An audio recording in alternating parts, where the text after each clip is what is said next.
Hello everyone and welcome back to our YouTube channel.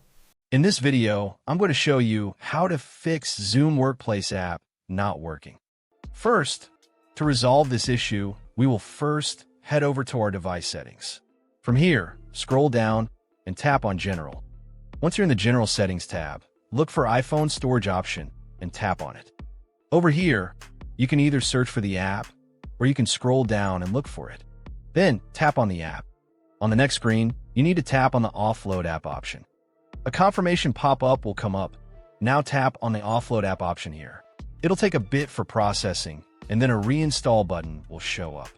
Simply tap on it to reinstall the app.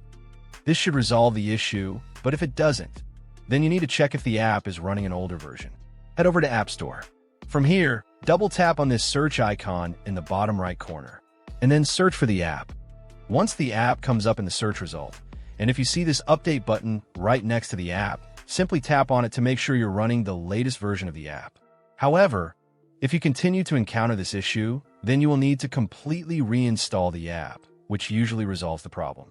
Head over to this screen the way we did before, and over here, tap on the Delete App option here to uninstall the app from your device. A confirmation pop-up will come up. Now tap on the Delete option here. Once uninstalled, open up App Store and search for the app in the search bar. After the app comes up in the search result, simply click on this cloud icon to install it back onto your device. Hopefully, this resolves the issue.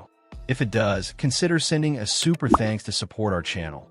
And also don't forget to hit the subscribe button. We'll see you in the next video.